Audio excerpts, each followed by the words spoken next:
अलान का mega Charizard x Kalus league का सबसे ताकतवर पोकेमॉन रहा है, लेकिन आखिर कितनी ताकत है सुपर पावरफुल चार्जार्ड में, जिसने पूरे कालूस लीग में 30 से भी ज्यादा बैटल्स में कॉम्पीट किया और उन सभी बैटल्स में देखा जाए तो बस एक ही बैटल में हारा है और बाकी सारी की सारी बैटल्स इसने जीत ली। टोबाइस के डार्कराई की भी विनिंग स्ट्रीक इतनी अच्छी नहीं रही है जितने की अलान के चार्जार्ड की रही थी। The most impressive winning streak in the whole anime and no doubt Alain का चार्जार्ड एक सुपर पावरफुल पोकेमॉन की गिनती में आता है। सो गाइस, आज के वीडियो में यही बात करने वाले कि आखिर कितनी ताकत हो सकती है अलान के चार्जार्ड के अंदर। आपके मन में एक डाउट आया होगा कि भाई चार्जार्ड की ताकत क्यों बता रहे हो, पहले ही वो सबसे ओवररेटेड पोकेमॉन है।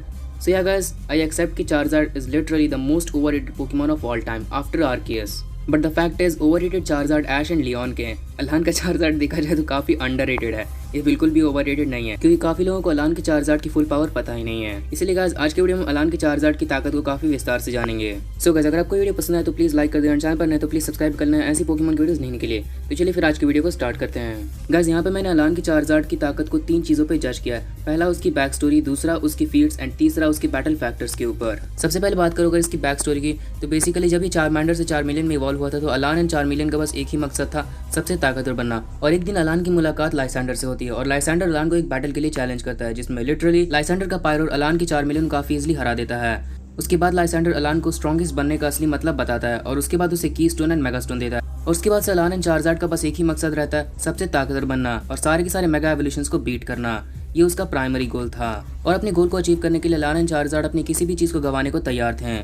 सो अगर इस बैक स्टोरी की तरफ नजर डाले तो हमें अच्छे समझ में आता है कि आखिर अलान का चार्जार्ड इतना ताकतवर क्यों था, क्योंकि उसके पास उसका खुद का एक गोल था, वो अपने मकसद के लिए लड़ रहा था। ऑन टॉप ऑफ दैट, इसके लिए उसके अंदर इमोशनल मोटिवेशन भी कूट कूट के भरा था, जिसके कारण वो किसी बैटल को हारना अफोर्ड नहीं कर सकते थे। एंड इसीलिए अलान ने जितनी भी बैटल टफ ओपोनेंट के खिलाफ लड़ी उसमें अपनी पूरी जान लगा दी। अब मैं अगर अलान के चार्जार्ड की फीट्स की बात करूँ तो अलान के चार्जार्ड ने लिटरली काफी ज्यादा हाई लेवल की फीट्स हासिल किए हैं। लाइक अगर सबसे पहले फीट्स में इसकी विनिंग स्ट्रीक को लिया जाए तो विनिंग स्ट्रीक तो भाई क्या ही कहूँ। अलान के चार्जार्ड ने मेगा एप्सॉल को हराया, Mega Tyranitar, Mega Alakazam, Mega Venusaur, Mega Ampharos, Mega Heracross, Mega Scizor, Mega Pinsir, Mega Houndoom, Mega Charizard Y, रीमो के मेगा गार्चॉम्प को 2 बार हराया और ऐश के बॉन्ड एवोल्यूशन ग्रेनिंजा को 3 बार हराया। और सिर्फ इतना ही नहीं, अलान का Charizard defender of order Zygarde, ground bearer Groudon and even the atmospheric beast mega Rayquaza तक से भिड़ चुका है। अब अगर हम इसकी विनिंग स्ट्रीक को एक तरह से एनालाइज करें तो जितनी बैटल्स अलान के चार्जार्ड ने लड़ी है, basically most of the battles में उसने बिल्कुल भी स्ट्रगल नहीं किया है। काफी सारे पोकेमॉन्स को उसने लिटरली वन शॉट कर दिया। इस पोकेमॉन ने लिटरली पूरे के पूरे कालोस में अपनी फुल डोमिनेंस दिखाई है, जहां पर इसने काफी इजीली अपनी कई सारी बैटल्स जीती हैं। Like mega Absol, mega Tyranitar, mega Ampharos, mega Pinsir, mega Scizor, ये सब लिटरली अलान के चार्जार्ड के सामने कुछ भी नहीं थे। रीमो के गार्चॉम्प से लड़ने में थोड़ी बहुत परेशानी आई थी, बट उसे भी अलान के चार्जार्ड ने काफी इजीली हरा दिया। आई नो काफी लोगों का मानना है कि रीमो का गार्चॉम्प असल में बहुत कमजोर है, बट गाइस असल में ऐसा नहीं है। भाई एक बार खुद सोचो, अगर वो वीक होता तो क्या वो सेमीफाइनल्स तक जाता। पूरे कालोस लीग में सिर्फ 3 पोकेमॉन ही थे जो कि रीमो के गार्चॉम्प को सरपास कर पाए, mega Sceptile, Ash Greninja and mega Charizard X. यहाँ पर रीमो का गार्चॉम्प कमजोर नहीं था, असल में अलान का चार्जार्ड कुछ ज्यादा ताकतवर निकला। हाँ, ये पॉसिबल है कि रीमो की बाकी की टीम कमजोर हो सकती है, बट रीमो का गार्चॉम्प तो बिल्कुल ही कमजोर नहीं है। लाइक अगर तुमने अलान के चार्जार्ड और रीमो के गार्चॉम्प के फर्स्ट बैटल देखे तो तुम्हें पता है कि रीमो के गार्चॉम्प ने अलान के चार्जार्ड को बहुत अच्छी टक्कर दे दी थी। और यहाँ पर अलान के चार्जार्ड ने ना सिर्फ रीमो के गार्चॉम्प को हराया बल्कि 10 मेगा एवोल्यूशन पोकेमॉन को लगातार हराया था। आई नो इस पर भी फैंस का कहना होगा कि भाई ऐसा नहीं है, वो 10 मेगा एवोल्यूशन पोकेमॉन असल में कमजोर थे, उनमें सिर्फ कुछ ही पोकेमॉन ताकतवर थे। भाई एक बार खुद सोचो, मेगा इवॉल्व कोई पोकेमॉन तभी करता है जब उसके अंदर मेगा एवोल्यूशन की पावर को झेलने की ताकत आ जाए। तुम्हें सच में लगता है कि वो मेगा पोकेमॉन्स कमजोर होंगे? और अगर तुमने वो एपिसोड पूरा देखा तो तुम्हें पता होगा कि लाइसेंडर ने अलान की बैक स्टोरी में क्या बताया गया था। लाइसेंडर ने अलान की स्ट्रेंथ को टेस्ट करने के लिए 10 मेगा एवोल्यूशन ट्रेनर्स को ढूंढा था। एंड मुझे नहीं लगता कि लाइसेंडर जैसे सुपर विलन कमजोर ट्रेनर्स को ढूंढेगा, वो भी इतने जोखिम भरे काम में, क्योंकि लाइसेंडर का अल्टीमेट प्लान क्या था ये हम सबको पता है। वो किसी ऐसे ट्रेनर की तलाश में था जो कि डिफेंडर ऑफ ऑर्डर को कंट्रोल करने में उसकी मदद कर सके। सो मुझे नहीं लगता कि अलान की स्ट्रेंथ को टेस्ट करने के लिए लाइसेंडर ऐसे ही रैंडमली किसी भी ट्रेनर को चुन लेता। और लाइसेंडर ने अलान को खुद कहा था कि मेरे पास कमजोरों के लिए वक्त नहीं है। एंड गाइस, अगर अब भी यकीन नहीं आया तो मैं बता दूं कि भाई उस मैच में अलान का की स्टोन एंड मेगा स्टोन दाव पर लग गया था।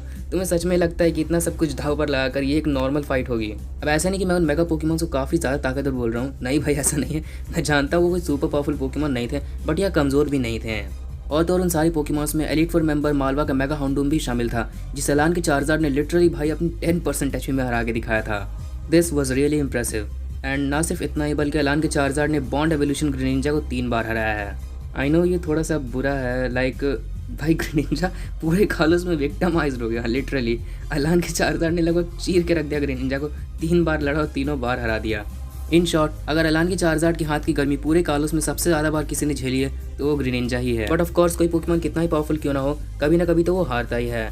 एंड ऐसा ही हुआ अलान के चार्जार्ड के साथ। अलान का चार्जार्ड भले ही कितना भी पावरफुल क्यों ना हो, बट एक पोकेमॉन तब भी था जिसने अलान के चार्जार्ड तक को हरा दिया, वो भी काफ़ी ज़्यादा आसानी से, फुल डोमिनेंस। सी बोल्ट का मेगा ब्लास्टॉयस, जिसने सिर्फ 3 अटैक में ही अलान के चार्जार्ड को हरा दिया। एक हाइड्रोपामैन, 2 ड्रैगन पल्स, बट फिर भी ये काफ़ी अच्छी विनिंग स्ट्रीक है, क्योंकि अगर देखा जाए देन अलान के चार्जार्ड को पूरे कालोस में सी बोल्ट के ब्लास्टॉयस के अलावा और कोई भी नहीं झुका सका।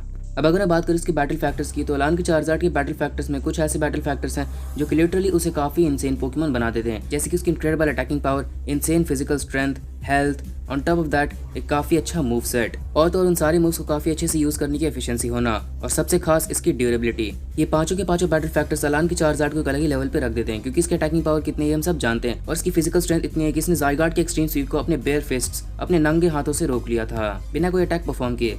ये बात अलग है कि वो बाद में ओवर पावर हो गया था, लेकिन ज़ायगार्ड के एक्सट्रीम स्पीड को बिना कोई अटैक परफॉर्म किए जस्ट अपने बेयर फिस्ट से इतनी देर तक रोकना ही एक बहुत बड़ी बात है। और अगर हम इसकी हेल्थ की बात करें तो भाई इसकी हेल्थ के तो क्या ही कहने, इसने लगातार 10 मेगा पोकेमॉन्स को हराया है बिना रेस्ट लिए। आई नो काफी लोगों का कहना हो कि वो मैच के बीच में हील हो रहा था, बट गाइस एक बार वो एपिसोड ध्यान से देखो, मैच के बीच में उसे बिल्कुल भी रेस्ट नहीं मिल रहा था। एंड जहाँ तक बात रही पॉइजन की कि वो पॉइजन हो गया था, एंड अगर वो मैच के बीच में हील नहीं होता देन डेफिनेटली वो लास्ट फाइट हार जाता। सो गाइस ऐसा नहीं है, असल में पॉइजन को अलान ने फर्स्ट बैटल के बाद पैचा बेरी देके हटा दिया था। इसके अलावा अगर देखा जाए तो अलान का चार्जार्ड पूरी बैटल में लगातार लड़ता रहा था बिना कोई रेस्ट लिए, और तो और इसके मूव्स कमाल के हैं, जैसे कि blast burn, thunder punch, flamethrower, dragon claw and steel wing. ये सारे के सारे मूव्स काफी ताकतवर हैं, और तो और अलान की चार्जार्ड को अपनी मूव्स को काफी अच्छे से यूज करना आता है। इसका अंदाजा तुम इस बात से लगा सकते हो कि ऐश का ग्रेनिंजा, जो कि ऐश का सेकंड फास्टेस्ट पोकेमॉन है, और ना सिर्फ सेकंड फास्टेस्ट बल्कि सेकंड मोस्ट एजिल पोकेमॉन भी है, वो अलान की चार्जार्ड पे पूरी बैटल में सिर्फ और सिर्फ 2 ही सक्सेसफुल हिट लैंड कर पाया था, और उनमें से भी एक अटैक देखा जाए तो उसने चालाकी से हिट किया था, जहां ब्लास्ट बर्न एंड वाटर शuriken आपस में टकराए थे तो उसके कारण स्मोक हो गया था, और उसी स्मोक में ऐश का ग्रेनिंजा ने छुपकर इरेज परफॉर्म किया था।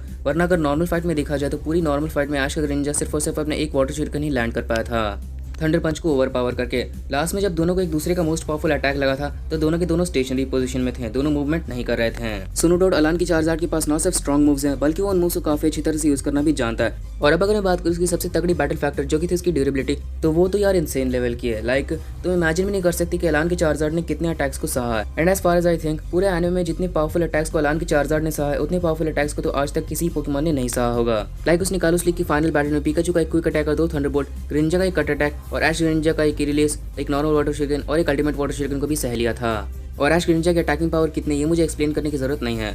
और सिर्फ इतना ही नहीं, अलान के चार्जार्ड ने स्टीवन के मेगा मेटाग्रॉस की मीटी और मैश को काफी आसानी से सह लिया, और तो और ज़ायगार्ड का लैंड्सब्रॉथ तक सह लिया था। एंड रिमेंबर गाइस, लैंड्सब्रॉथ एक तरह से अलान के चार्जार्ड पे सुपर इफेक्टिव है, क्योंकि अलान के Charizard fire and dragon type Pokemon है जो कि ग्राउंड टाइप अटैक से वीक होता है, एंड ज़ायगार्ड का लैंड्सब्रॉथ तो उसका सिग्नेचर मूव था, और इस हिट से भी अलान के चार्जार्ड को उतना डैमेज नहीं हुआ था। और अब मैं एक और पॉइंट ऐड करना चाहूंगा कि ना सिर्फ अलान के चार्जार्ड ने पूरे पोकेमॉन एनिमे में सभी लन लेजेंडरीज में सबसे ज्यादा स्ट्रॉन्ग मूव्स को सहा, बल्कि सबसे ज्यादा स्ट्रॉन्ग मूव्स इसी पे हिट भी हुए हैं।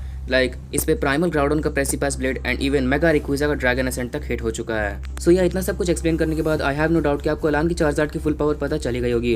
एंड जहां तक बात रही सारे चार्जार्ड्स की रैंकिंग की, आई नो अलान का चार्जार्ड सबसे ताकतवर चार्जार्ड नहीं है, क्योंकि अगर मैं इसे सबसे ताकतवर कह दूं तो इस पॉइंट पे ये ऐश एंड लियोन के चार्जार्ड की तरह ओवर हिट हो जाएगा, क्योंकि सबसे ताकतवर चार्जार्ड लियोन का है। लेकिन ऑफ कोर्स यहाँ पर सेकंड स्पॉट तो इससे कोई भी नहीं छीन सकता। पोकेमॉन वर्ल्ड का सेकंड मोस्ट पावरफुल चार्जार्ड अलान का चार्जार्ड ही है। सो गाइस यहीं तक थी आज की वीडियो। आपको वीडियो कैसी लगी प्लीज कमेंट करके बताइए, एंड अगर अच्छी लगी तो लाइक कर देना, चैनल पर नहीं तो प्लीज सब्सक्राइब भी करना ऐसी पोकेमॉन वीडियोस देखने के लिए। And finally thanks for watching.